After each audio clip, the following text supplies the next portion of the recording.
Добро утро и до вас. Токму така во ова вклучување на лице место ќе напоменеме нешто за тоа какви температури не очекуваат, со оглед на тоа дека летото како што не пристигна, така не пристигна и високите температури, а слободно може да се напомене дека температурите во овој период достигнуваат и над 35-тиот степен. Нешто повеќе за тоа какви временски услови не очекуваат во месец јули. Ово утро ќе слушнеме нешто повеќе од мојата денешна гостинка, дежурен синоптичар Ленча Ризова. Да ја посакаме добро утро. Добро утро.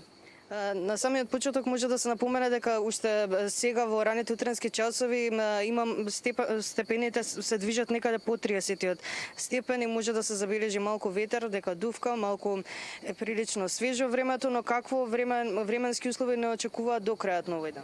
Така, денеска ќе имаме сончево и топло време со мала до умерена локална облачност, се уште ќе дува и слаб до умерена во некои места повремено и засилен северен ветер.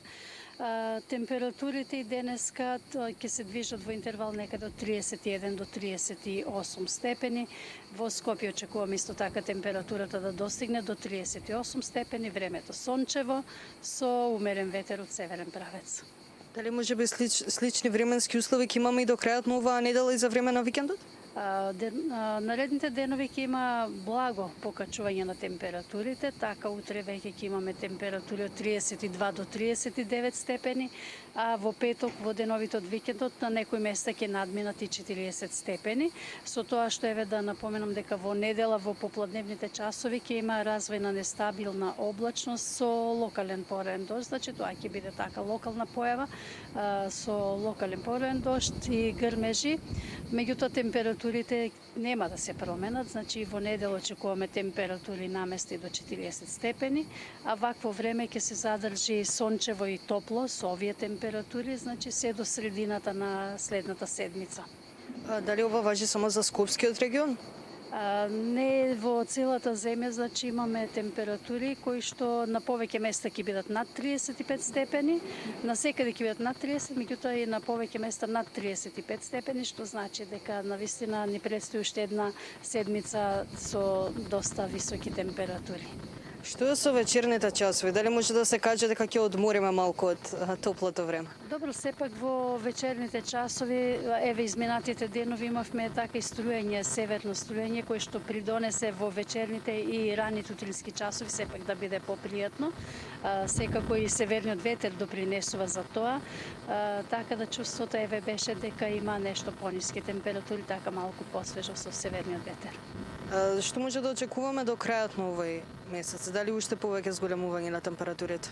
Според сегашните материјали, значи некаде од четврток, значи од средината на следната седмица ќе опаднат температурите и тоа имаме така за неколку степени опаѓање, што значи дека сепак овие високи температури барем ќе ги чувствуваме се до средината, до среда некаде видната седмица. Пред самиот крај, во однос на самите високи температури, дали можеби ќе придонесат за долготрајна суша? Овој период имаме доста малку врнежи, значи беше претежно суво, а еве и неделата што ни предстои ќе биде така суво време, без врнежи со исклучок на недела, кај што тоа ќе бидат од локален карактер, зашто имавме и минатиот петок, нели така, нестабилност со порен дожд и грмежи на повеќе места, меѓутоа тоа се само така изолирани случаи, значи овој сушен период продолжува да трае натаму. Благодарам многу за сите информации. Молам.